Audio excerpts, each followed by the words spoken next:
Tiongkok harus serbu Taiwan. Demikian sebuah kalimat tegas tanpa jeda setelah saya memberikan pertanyaan kepada mitra bisnis saya yang juga merupakan sedikit orang yang sering diundang untuk menjadi pembicara di pertemuan tingkat tinggi dunia di bidang ekonomi seperti di Davos. Misalnya, komentar saya pun berlanjut. Lu mau nyamain peristiwa dunia seperti kejadian di tahun 1949 yang berurusan dengan terusan Suez ya? Yang pertanyaan tersebut dijawab dengan tertawa tergelak dia. Ya iyalah. Oke sahabat, mungkin informasi di awal ini terlihat sepotong dan tidak ada terhubung. Namun ada peristiwa besar yang akan menjadi informasi menarik untuk sahabat semua. Kita pastikan sekali lagi, apapun yang dilakukan oleh pejabat dan pemerintahan di dalam 20 tahun terakhir terbukti tidak bisa membuat Indonesia menjadi negara besar dengan GDP per kapita di atas 20.000. Atau Indonesia menjadi superpower country dengan memiliki beberapa hal yang didominasi ataupun memiliki kekuatan militer buatan sendiri yang jumlahnya sangat besar dengan tentara dan polisi pelindung masyarakat yang profesional. Terbukti dalam 20 tahun hal itu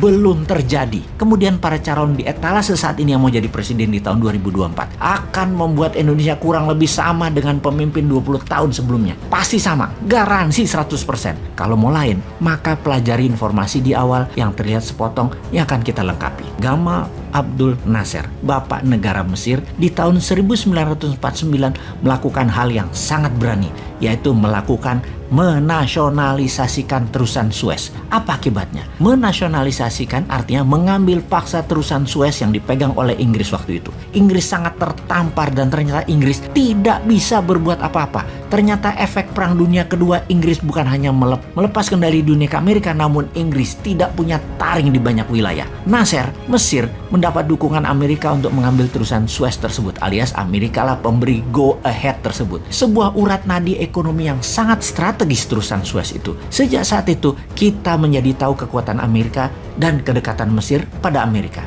Oke, jangan mikir macam-macam dulu bahwa kalau Newman pegang mandat, maka Selat Malaka akan disueskan. Jangan. Itu kartu as kita. Nanti aja pas Newman jadi. Kalau sekarang kita cuma mau memberikan pelajaran dan kesadaran bernegara, jangan lengah, jangan lemah, dan tidak punya strategi untuk Indonesia menjadi pemain kelas dunia. Apa efek lain dari nasionalisasi pengambilan kepemilikan dan pengelolaan terusan Suez yang merupakan penghubung negeri serta produk dari negara timur ke negara barat? Pound sterling, mata uang kuat dunia, mulai diganti dengan US dollar. Itu peristiwa gara-gara terusan Suez diambil. Itulah momen awal dolar menjadi mata uang dunia, menjadi mata uang yang dipakai 70% transaksi dunia dan menjadi uang yang diterima di 99% negara di dunia ini. Sebelum tahun 1949, jatuhnya reputasi Inggris di tangan Mesir selama lebih dari 100 tahun, pound sterling adalah mata uang dunia. Benar, dolar memang sudah direncanakan sejak Bretton Woods Conference, namun dijalaninya dengan membusung dada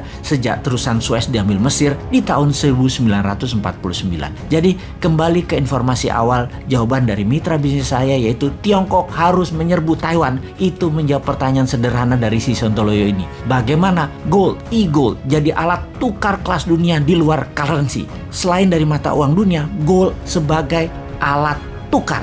Tiongkok mesti serbu Taiwan, maka Amerika pasti akan masuk dalam perang tersebut. Demikian juga Korea Selatan, Jepang, dan Rusia akan masuk berperang militer. Kalau Tiongkok serbu dengan kekuatan militer penuh ke Taiwan, pasti ambiar makbiar perekonomian dunia, dan sejak saat itu tidak ada alat tukar yang terbaik dan tidak terpengaruh, yaitu hanya satu-satunya, emas dan e-goldnya. Inilah cita-cita Indonesia menunggu di tikungan. Ibarat peristiwa terusan Suez yang mempermalukan Inggris, maka Tiongkok serang Taiwan adalah momen yang kalau bisa harus terjadi deh. Biar ego si Jinping dan ego Amerika tabrakan di Taiwan, kita akan panen. Panen kalau bernegaranya ala Newman yang penuh dengan strategi dan sarana. Misalnya salah satunya yang sudah siap adalah gold payout system Indonesia.